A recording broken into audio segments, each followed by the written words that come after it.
23 বছর লাগে মনে হয় মায়ের আদর ছাড়া চলতে পারে না। মা তোমার মতো আপন আমার এই দুনিয়ার মধ্যে কেউ হতে পারে না, আমার মা। দীর্ঘ 24 বছর মায়ের আদর ছাড়া চলতে পারে না যুবক। হঠাৎ করে একটা সুন্দরী রমণী ঘরের মধ্যে আনলো।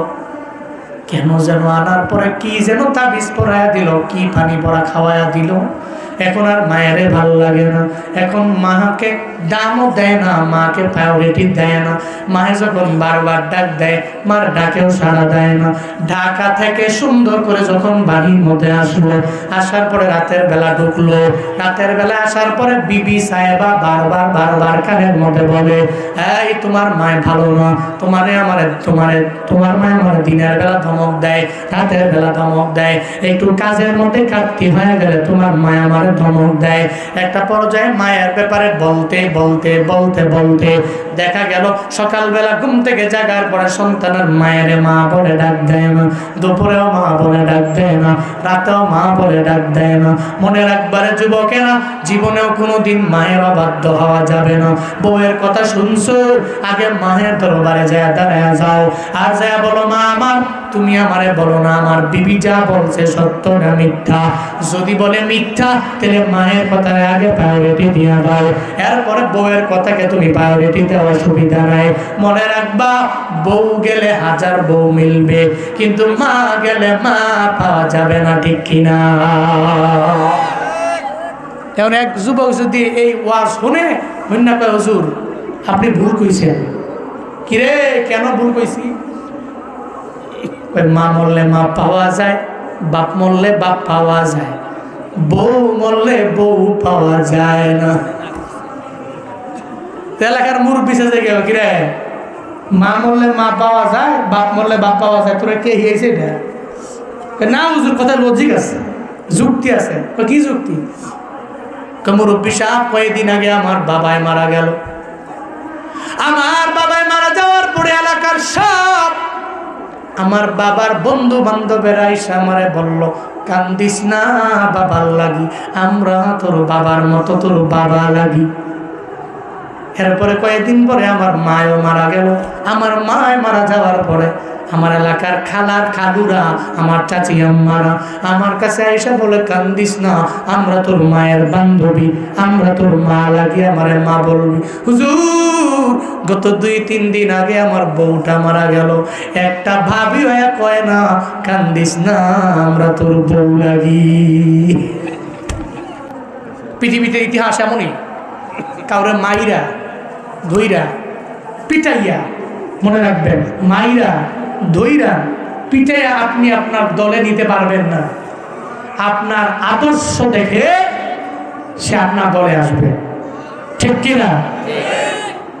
এখন এই আদর্শ যদি আওয়ামী লীগের হয়, আওয়ামী লীগের আদর্শ ভালো হইলে মানুষ তাদের দলে যাবে। বিএনপির আদর্শ ভালো হইলে বিএনপির দলে যাবে। জামায়াতে ইসলামীর আদর্শ ভালো হলে জামায়াতে ইসলামীতে ঢুকবে। হেফাজতের আদর্শ ভালো হইলে আদর্শ দিকে ঢুকবে। এটাই বাস্তবতা, এটাই দুনিয়ার নিয়ম। আপনি একজনের মাইরা দইরা বুঝে নিতে পারবেন না। আপনার সুন্দর কথা, আপনার আচরণ, আপনার আখলাক, আপনার চরিত্র, আপনার মিষ্টি মাখা হাসি, মানুষ আপনার দলে সব চলে আসবে। এটাই বাস্তবতা। আবু জাহালরা তো আমানতদার ছিল না, এই জন্য এদের দলের লোকও নাই। আজকে আবু জাহালের নাম নেওয়ার মতো লোক আছে? আছে আছে আছে বলে আছে, কিন্তু রহমাতুল লিল আলামিনের নাম নেওয়ার মতো লোকের অভাব আছে, অভাব আছে। নবীর নাম নেওয়ার মতো লোকের এই পৃথিবীতে অভাব নেই। এই জন্যই তো এখন বর্তমান একটা স্লোগান আছে, হেরে যাবে ওদের হিংসা, জিতে যাবে আমাদের। সুন্দর একটা কথা আছে না, ইয়ামদের, হেরে যাবে ওদের হিংসা, জিতে যাবে আমাদের ভালোবাসা। কেমনে? আমার আদর্শ দিয়া, আমার ভালোবাসা দিয়া, আমার আচরণ দিয়া। এই যে আজকেও তো কক্সবাজারের পেগুয়ার মধ্যে আজারি সাহেবের মাহফিলে লক্ষ লক্ষ মানুষেরা জমায়েত হয়ে গেল। এই যুবকেরা দেখো নাই? হ্যাঁ, আমিও তো গাড়ির মধ্যে আসতে আসতে দেখলাম একটা মানুষকে আমরা আল্লাহ এত পরিমাণে সম্মান দেয়। লক্ষ লক্ষ মানুষ দুপুর 2টা থেকে নিয়ে সকাল 8টা 9টা থেকে নিয়ে গতকালকে থেকে নিয়ে ওনার বয়ান শোনার জন্য বসে রইল। কেন রে? বলে অনেক মানুষ দেখার পরে হিংসায় জলে পুরে সারকার হয়ে যায়। হুজুরের মাহফিলে এত মাহফিল হয়, আমার মাহফিলে কেন মানুষ হয় না? এই চিন্তা নিয়ে নিয়ে অনেকে ঘুরে। এমনকি বাংলাদেশের সুন্নি নামধারী নিজেদেরকে আহলুস সুন্নাত ওয়াল জামাতের বুঝ দেয়, সারা দিন রাত লাগে মাজার পূজারি করে, আর মাজারের মধ্যে গিয়া মাজারের বাবা বইলা ডাইকা বারবার যারা সিজদা দেয়, এই সমস্ত লোকেরাই যায় হাজারি সাহেবরে বিভিন্ন আলতু ফালতু কমেন্ট করে, মন্তব্য করে। অথচ ওরা জানে না মানুষের গালি দিয়ে মানুষের দলে নেওয়া যায় না। আজারি তো এদের একটারেও বলে নাই 1000 করে টাকা দিয়ে দিব, পেকুয়ার মাহফিলে আসবা, যাবার সময় একটা বিরিয়ানির পুটলা ধরায়া দিব, তাহলে পেকুয়ার মাহফিলে আসবা। এই মানুষগুলো কেন দৌড়ায়? একমাত্র হলো আমার নবীর আদর্শের মালা গলায় লাগাইছে, আর প্রমাণ ঠিক কিনা? তুমি এমন আদর্শ গ্রহণ করো, মানুষকে মাইরা পিটায়া বাজে কমেন্ট কইরা ভাড়া কইরা লোক নিয়া তোমার মজমা জমাতে হবে না। তোমার আচরণ, তোমার ব্যবহার, তোমার হাসি, তোমার অহংকার মুক্ত একটা জীবন মানুষ যখন পাবে, মানুষ দলে দলে তোমার প্রোগ্রামে যাবে, তোমার মাহফিলে যাবে, তোমার মাহফিলকে সফল কাম করবে। ঠিক কিনা? আল্লাহ আমাদের প্রত্যেককে সঠিক বুঝ দান করেন, সকলেই পড়ি আমিন। নবীজি বলছেন, তাহলে 1 নম্বরে কি পাইলাম? গনিমতের মাল নিজের মাল মনে করবে, খুব খেয়াল রাখবেন কিন্তু। 2 নম্বরে আল আমানাতু মাগনামা, আমানতের টাকাগুলো নিজের টাকা মনে করবে। 3 নম্বর নবীজি বলছেন ওয়াজ যাকাতু মাকরামা, যাকাত মনে করবে জরিমানা। কি মনে করবে? যাকাত কি মনে করবে? এমন লোক আছে না নাই? আছে না নাই? রমজানে 1 লক্ষ টাকা যাকাত আসে, মাত্র 20,000 টাকার যাকাত দিয়া মনে হয় আল্লাহর একটা বুঝ দিল। কারে বুঝ দিল? আল্লাহর একটা বুঝ দিল। আল্লাহ তোমারে বুঝ দিলাম। আল্লাহর একটা বুঝ দিয়া 1 লক্ষ টাকার যাকাত মাত্র 20,000 টাকা দিয়া, বাকি 80,000 নাই। যাকাত কি পরিপূর্ণ আদায় হবে? আদায় হবে? জীবনেও কোনোদিন যাকাত আদায় হবে না। যাকাতকে জরিমানা করা যাবে, জরিমানা মনে করা যাবে। যাকাত ফরজ বিধান। কি বিধান? সবাই বলতে হবে কি বিধান? যাকাত তো ফরজ বিধান, দিতে হবে। ইসলামটা দাঁড়িয়ে আছে 5টা স্তম্ভের উপরে। কয়টা স্তম্ভের উপরে? কয়টা স্তম্ভের উপরে? বুনিয়াল ইসলামু আলা খামসিন, শাহাদাতি আল্লাহ ইলাহা ইল্লাল্লাহ ওয়া আন্না মুহাম্মাদার রাসূলুল্লাহ ওয়া ইকামিস সালাহ ওয়া ইতাইজ যাকাত ওয়াল হজ ওয়া সাওমি রমাদান। ছোটবেলায় মক্তবে আমরা পড়তাম, হুজুররা আমাদের পড়াইতেন ইসলামের ভিত্তি 5টি, কালেমা, নামাজ, রোজা, হজ, যাকাত, এই 5টি ইসলামের ভিত্তি। চলে পড়েন মারহাবা। ছোটবেলায় পড়েন নাই? মুক্তবে যাওয়ার পরে পড়াইছে ইসলামের ভিত্তি 5টি, কালেমা, নামাজ, রোজা, হজ, যাকাত। এই 5টার ভিতরে যাকাত আছে না নাই? কথা বলার যাকাত আছে না নাই? এই জন্য যারা মুসলমান, ইসলামী বুনিয়াদ যারা শক্ত করে রাখতে চায়, এরা জীবনেও কোনোদিন যাকাতকে জরিমানা মনে করতে পারে। যাকাতকে জরিমানা মনে করা যাবে না। 4 নম্বর নবীজি বলছেন ও আত আর রজুল জাওজাতাহু ও আকাউম্মাহু, ব্যক্তিটা তার বউয়ের কথা শুনবে বেশি, মায়ের অবাধ্য হবে। কার কথা শুনবে বেশি? বউয়ের কথা শুনবে, কিন্তু মায়ের অবাধ্য হবে। এটা আমার সমাজে আছে না নাই? আছে না নাই? মুরব্বী কয় করতে পাইছো এই যুক্তি, এই লজিক করতে পাইছো, এটা তো মজা কইরা বললো, কিন্তু বাস্তব কি? একটু বালিশের সঙ্গে মাথাটা লাগান, চিন্তা করেন। এই পৃথিবীতে মা আপনারে যেই পরিমাণে ভালোবাসা দেয়, পৃথিবীর কেউ এই পরিমাণ ভালোবাসা দিবে দিতে পারে? পারে। ওই মায়ের দোয়া নিয়ে গায়া যাও, যেই মা তোমার দোয়া করলে রবের দরবারে কবুল। ও বেলকুচি এলাকার যুবক, তুমি চলার পথে মায়ের দোয়া নিয়ে আগায়া গেলে আমার মাওলা কামিয়াবি বানায় দিও। একটু মায়ের দোয়া নিয়ে আগায়া যাও, আল্লাহ তোমারে বড় দামি বানাবে। কেমন দামি বানাবে জানো নি রে বাপ? যেমন যুগে যুগে কতগুলা মানুষে আমার মাওলা দামি বানায় দিল, সম্মানী বানায় দিল, এদের ইজ্জতটা আমার মাওলা বাড়ায় দিল। বাংলাদেশের যত স্কলাররা গুইরা গুইরা দেশে দেশে বয়ান করে, এদের ব্যাকগ্রাউন্ডে দেখো, এরা ইলমের পাওয়ারে দৌড়ায় না, এরা আমলের পাওয়ারে দৌড়ায় না, এরা ইলমের পাওয়ারে দৌড়ায় না। এদের ব্যাকগ্রাউন্ডে 1 নম্বরে দেখবা আমার রবের দয়া, আর 2 নম্বরে মা বাবার দোয়া। ব্যাকগ্রাউন্ডে কার দয়া আর কার দোয়া? আব্বা আমার দোয়া। আব্বা আমার দোয়া ছাড়া তুমি দুনিয়াতে অনেক বেশি দামি হবা, খুদা কা কসম। দাম থাকবে 1 বছর, 1.5 বছর, 2 বছর, 3 বছর, কিন্তু আব্বা আমার বদদোয়া নিয়ে যদি চলো, তোমার ব্যবসায় ফাটা পড়বে।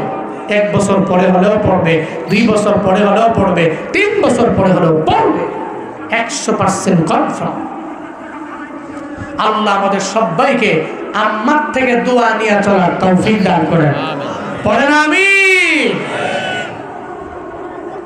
যতই যুবকদেরকে মা বাবার ব্যাপারে বয়ান করি, কেন যেন এরা বুঝে না, কেন যেন মনে হয় বাড়িতে যাওয়ার পরে ভুইলা যায় এরা। ও যুবকেরা, তুমি বাড়িতে যাওয়ার পরে তোমার আব্বা আম্মারে ভুইলা যাও না। মনে রাখবা, যেদিন দুনিয়া থেকে বিদায় নিয়ে চলে যাবে, ওদিন চোখের পানি ফেলে কান্না করলেও বিন্দু মাত্র পরিমাণ লাভ নেই। থাকতে যুবকেরা দাম দেয় না, থাকতে বিন্দু মাত্র পরিমাণ কদর দিতে জানে না, থাকতে মানুষগুলো দামও দিতে পারে না। এই যে মাঝে মাঝে আমি প্রায় জায়গায় গেলে একটা ঘটনা বলি। আমার একদিন টেলিফোন করে ব্রাহ্মণবাড়িয়ার একটা ছেলে, বাড়ি হচ্ছে সিরাজগঞ্জ শহরের মধ্যে বাড়ি, সদরের মধ্যে ওনার বাড়ি।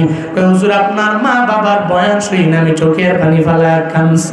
কত রাতের বেলা আপনার বয়ান শোনার পরে আমার মনে হলো আমার মা আমার সামনে দাঁড়ায় গেল, আমার বাবা আমার সামনে দাঁড়ায় গেল। আমার মনে হয় আমার মা বাবা আমার সামনে। এগুলা শুনলে আমি চোখের পানি ধরে রাখতে পারি না। আমি বললাম, এই যুবক, কেমনে তুমি মা বাবা হারাইলে আমারে বলো না। তো হুজুর, আমার বাড়ি সিরাজগঞ্জে, 6 বছর বয়সে আমি আমার বাবারে হারায় ফেললাম। আমার বাবার আদর কেমন বিন্দু মাত্র পরিমাণ আমি পাই নাই। আমার বাবার কেমন আদর আমি বিন্দু মাত্র পরিমাণ এটা বুঝিও নাই, আমি পাইও নাই। কিন্তু আমার মায়ের বাবারে হারানোর পরে অন্য ঘরের মধ্যে যায় নাই, অন্য চিন্তা মা করেন নাই। অন্য ঘরে গেলে আমার মায়ের দামও বাড়বে, আমার মায়ের জীবনটা সুন্দর হয়ে যাবে, চিন্তা এটা করেন নাই। বরং আমার দিকে চিন্তা করে করে আমার মা আমার ঘরের মধ্যে রইল। হঠাৎ করে একদিন আমি আমার মায়ের ঘরের মধ্যে যখন বড় হতে লাগলাম, একটা পর্যায়ে আমি যখন ইন্টারমিডিয়েট পড়ার জন্য আমার কলেজের মধ্যে থাকি, আমি চিন্তা করলাম আমার মায় আমার ঘরের মধ্যে কেমন আছে, আমি মায়ের দেখা লাগবে।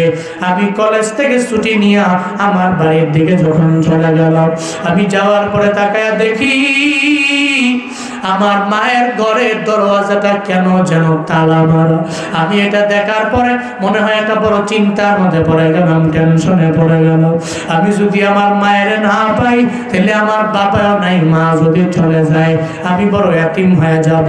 এই চিন্তা নিয়ে আমি যখন আমার মায়ের আমি পেলাম না, আমার ঘরের দরওয়াজাটা যখন আমি তালা মারা পেলাম, ও এলাকার লোকেরা, এই ময়দানে অনেকে আছেন যেই বান্দার মা নাই, যেই বান্দার বাবা নাই। আপনি যখন বাড়িতে যান, যাওয়ার পরে যখন আপনি মায়ের পান না, আপনার বাবারে পান না, মনে হয় যেন আপনার ঘরে আপনার কিচ্ছু নাই, কোনো একটা মালিক আপনার ঘরের মধ্যে নাই। ঘরের মধ্যে মা বাবা আছে, মনে হয় দুনিয়ার সব আছে রে বাপ। ঘরের মধ্যে মা বাবা নাই, এর মানে ঘরের মধ্যে কিচ্ছু নেই। এখন একটা হালাতে যুবক বলে, হুজুর, আমি ঘরের মধ্যে যাওয়ার পরে যখন আমি মায়ের পাই না, দেখি দরওয়াজাটা তালা মারা। আমি পাশের ঘরের চাচি আম্মার ঘরের মধ্যে চলে গেলাম। আমি যা বললাম, ও চাচি আম্মা, আমার মা ঘরের মধ্যে কেন নাই, কেন ঘরের মধ্যে দরওয়াজা তালা মারা, আমার মায়ের ব্যাপারে জানাও, আমি আমার মায়ের দেখবো। চাচি আম্মা দেখি চোখের পানি ফেলা ফেলা কান্না করে। তোমার মায়ের যদি দেখতে চাও, তাহলে সিরাজগঞ্জে ওই মেডিকেল কলেজের মধ্যে যাওয়া লাগবে। ওখানে গিয়া দেখবা তোমার মায়ের মনে হয় স্ট্রোক করেছে। স্ট্রোক কইরা দেখবা বেডের মধ্যে তোমার মায়ের শোয়া দেওয়া হয়েছে। যুবক বলে, হুজুর গো, যখন আমি বাবার হারাইলাম, আমি ছোট মানুষ, আমি বুঝি নাই। এখন আমি ইন্টারে পড়ি, আমি আমার মায়ের কদর পরিপূর্ণ দিতে পারি। আমি বাড়ি থেকে দৌড়াইয়া মেডিকেল কলেজের দিকে রওনা হয়ে গেলাম। আমি রাস্তা দিয়ে দৌড়াই, আমি কি রিক্সার তলে পড়বো নাকি সিএনজির তলে পড়বো? বিন্দু মাত্র পরিমাণ চিন্তা আমার মনের মধ্যে নাই। আমার মনে চিন্তা আমার মা। আমি দৌড়ে যখন আমার মারে দেখার জন্য মেডিকেল কলেজে গেলাম, ওখানে যাওয়ার পরে আমি তাকায়া দেখি আমার মায়ের শয্যাশায়ী বিছানার মধ্যে আমার মায়ের শুয়ে রইল। আমি মায়ের আঙ্গুলের মধ্যে ধরলাম, মায়ের হাতের মধ্যে ধরার পরে আমি মায়েরে জানাইলাম, মা তুমি মেডিকেল কলেজে কেন শোয়া? আমি সন্তানের জন্য একটু মায়া লাগে না। আমি ছোটবেলায় আমার বাবারে হারাইছি, এখন যদি তুমিও যদি বিদায় নিয়ে চলে যাও, তুমি বলো না মা আমি কোথায় গেলে তোমার পাবো? আমি মাও পাবো না, আমি বাবাও পাবো না, আমি বড় এতিম হয়ে যাব। এটা বারবার যখন আমি বললাম, আমার মা আমার সান্ত্বনা দিয়া বলে দেয়, ছেলেরে দুনিয়ার স্বাভাবিক নিয়ম হলো বাবারা দুনিয়া থেকে বিদায় নিয়ে চলে যায়, মাও দুনিয়া থেকে বিদায় নিবে, তুমিও একদিন বিদায় নিয়ে চলে যাবারে আমার সন্তান। তবে চোখের পানি ফেলে কান্দিস না। আমি মায়ের এই বেডের মধ্যে শুয়ে তোর হাতের মধ্যে তুই রবের দরবারে দোয়া করে দিলাম, আল্লাহ গো আমার ছেলেটারে তুমি সম্মান বাড়ায়া দিও, ইজ্জত বাড়ায়া দিও, তার মান মর্যাদা তুমি বাড়ায়া দিও। ও আল্লাহ আমার ছেলেরে তুমি দুনিয়াতে দুধে ভাতে খাওয়াইও। এটা বইলে আমার মা যখন দুনিয়া থেকে বিদায় নিয়ে চলে গেল, আমি বড় এতিম হয়ে গেলাম। আমি ঢাকা ভার্সিটির মধ্যে পড়াশোনা করতে লাগলাম, টিউশনি করলাম, এরপরে টাকা নিজের টাকা নিজে জোগাড় করে অনেক পরিশ্রম করে করে আমি ভার্সিটির মধ্যে পড়তে লাগলাম। একটা পর্যায়ে হুজুর আমি বড় একটা চাকরি পাইলাম ব্রাহ্মণবাড়িয়া জেলার মধ্যে। এখন আমি প্রতি মাসে 1.5 লাখ 2 লাখ 3 লাখ টাকা ইনকাম করি। আমার বাড়ির অভাব নাই, আমার গাড়ির অভাব নাই।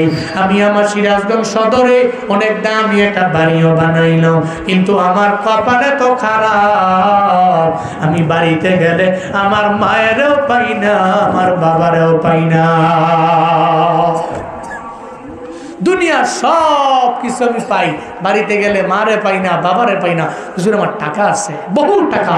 আমি চাইলে মায়ে যদি আমারে বলে আঙ্গুর ফল কিনা খাওয়াও, আমারে একটু আপেল খাওয়াও, একটু মালটা খাওয়াও, 1 কেজি কেন, আমি মাকে 5 কেজি 8 কেজি 10 কেজি আঙ্গুর ফল মালটা আপেল আইনা আমি মারে খাওয়াইতে পারি। কিন্তু হুজুর কপাল বড় দুঃখ, আমার দুঃখ বড় কপাল আমার।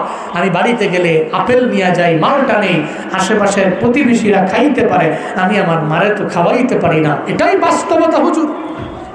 ওদিন তুমি বুঝবা যেদিন মায় আব্বায় দুনিয়া থেকে বিদায় নিয়ে চলে যাবে, ওদিন চেষ্টা করলেও খাওয়াইতে পারবা না। লক্ষ লক্ষ মাইল দূরে বিভিন্ন মানুষেরা যায়, কিন্তু ঘরের পাশে বাড়ির পাশে কবরের মধ্যে মায়ের শুয়ে আছে। তুমি যদি মারে গিয়া যদি 40,000 বছর যদি বারবার মারে ডাকো, খোদা কা কসম জীবনে কোনোদিন মা ডাকে জবাব দিবে না, ঠিক কিনা? অনেক দূরে আছে, টেলিফোন করলে ভিডিও কল দেখা যাবে, অডিও কল দেখা যাবে, কিন্তু কবরে চলে গেলে তুমি মারে যদি টানা 40 বছরও ডাকো, 50 বছরও ডাকো, মায়ের ডাকে সাড়া দিবে? দিবে না। থাকতে দাম দেওয়া লাগবে, থাকতে কদর করা লাগবে, থাকতে সম্মান করা লাগবে। পারবেন তো ইনশাআল্লাহ? পারবেন তো ইনশাআল্লাহ? দেখি কাদের আব্বা আম্মা বেঁচে আছে, সৌভাগ্যবান সৌভাগ্যবান সন্তান আব্বা আম্মা বেঁচে আছে। আল্লাহ আব্বা আম্মার হায়াতে তুমি বরকত বাড়াইয়া দিও, বলে না আমি। এই দুর্ভাগা আব্বা আম্মা নাই কার, আব্বা আম্মা নাই কার, কার আব্বা আম্মা দুনিয়ায় নাই? আল্লাহ তুমি ময়দানের মানুষগুলোর দিকে দেখো, এদের আব্বা আম্মা নাই, আব্বা আমার কবরকে তুমি জান্নাতুল ফিরদাউসের আলা মাকাম বানায় দাও। সকলে পড়ি আমিন। নবীজি বলছেন আমার উম্মতেরা বউকে প্রায়োরিটি দিয়ে তার মাকে ভুলে যাবে। এটা হচ্ছে কিয়ামতের আগের আলামত হবে। এটা আমাদের সমাজে আজ থেকে আসে নাই, কথা বলে কেন আজ থেকে আসে নাই। এরপরে নবীজি বলছেন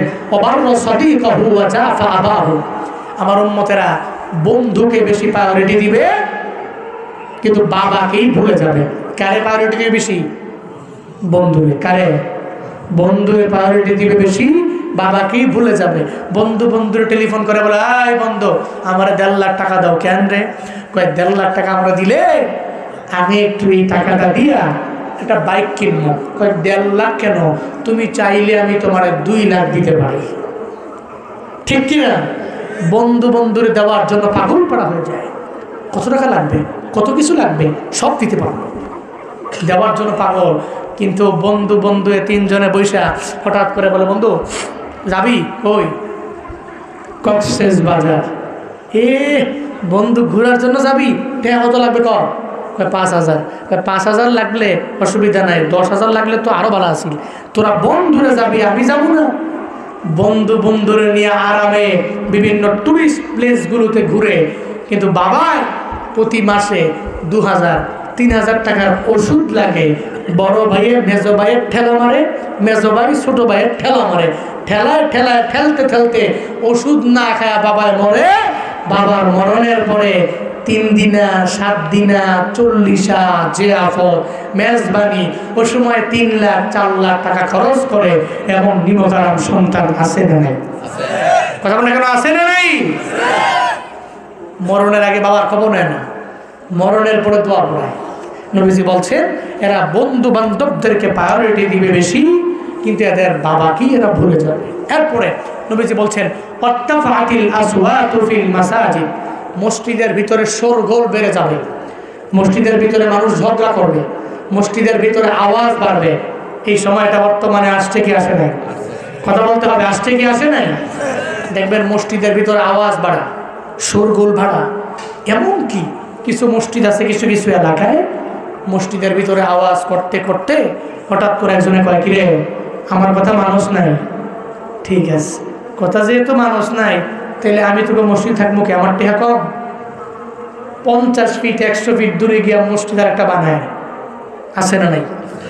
আমার পাশের এলাকায় 2টা মসজিদ, মাত্র 50 ফিট সর্বোচ্চ 2টা মসজিদ, এবং 2টাই জামে মসজিদ, জুমার মসজিদ। কেমনি বানাইছে? ওই যে একদিন জুমার সময়ে মসজিদের ভিতরে কমিটি ঝগড়া লাগছে। কমিটি কি লাগছে? ঝগড়া লাগছে। কমিটি ঝগড়া লাগছে। একটা পর্যায়ে ঝগড়া লাইগা একদল কমিটি কয়, টাকা কি আমরা কম আছে? আমরা কম টাকার মালিক, যা তোর মসজিদে নামাজ পড়লাম না। মনে হয় যে মসজিদ আরেকজনের বাপের, তোকে মসজিদে নামাজ পড়লাম না, দৌড়ে যায় 4-5 জনে মিল্লা জমি কিনা মসজিদ বানাইছে। নাউজুবিল্লাহ পড়বেন না, নাউজুবিল্লাহ পড়বেন না। আপনি তো ঝগড়া করে মসজিদ বানায়া মসজিদে নামাজ পড়তেছেন, মসজিদের ভিতরে শোরগোল বাড়াইতেছেন। এজন্যই কই কিরে, এলাকার মধ্যে মসজিদ তো বহুত দেখা যায়, বহুত মাদ্রাসা, বহুত মসজিদ, কিন্তু মসজিদে মুসল্লি আছে? কথা বলেন কেন? মুসল্লি আছে? কত সুন্দর সুন্দর মসজিদ, কত দামি মসজিদ, কত ভিআইপি মসজিদ, কিন্তু মসজিদের ভিতরে মুসল্লি নেই।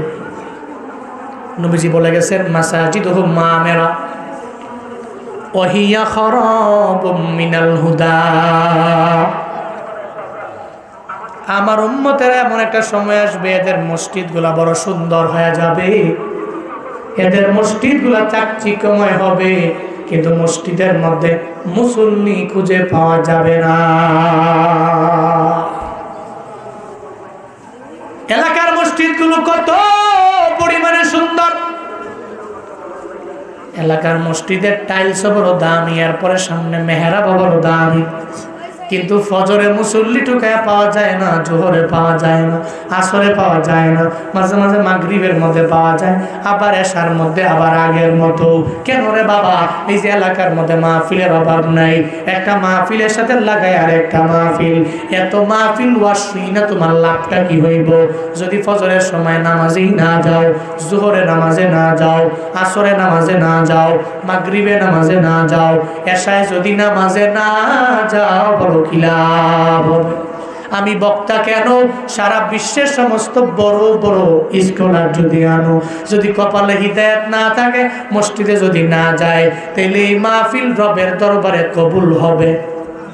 হবে হবে? আরে মিয়া, মাহফিল সারা বিশ্বের সমস্ত মাহফিল এক পাল্লা রাখেন, আর এই যে আসতেছে আগত ফজরের নামাজ আছে না, এই ফজরের নামাজটা এক পাল্লা রাখেন। সমস্ত মাহফিলের পাল্লার চাইতে ফজরের 2 রাকাত ফরজ সালাতের ওজন বাড়বে না কমবে? কথা বলতে হবে, বাড়বে না কমবে? বাড়বে।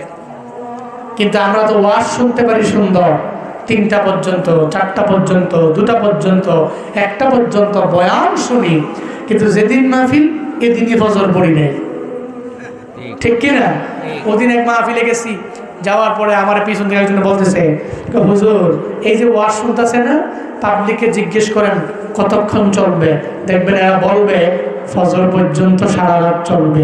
অথচ হুজুর ফজরের নামাজ খালি আমি আর ইমাম সাহেবের ছাড়া আর কেউ ফজরে পাইও না, কেউ আসেও না, আমরা দুইজনই পড়ি।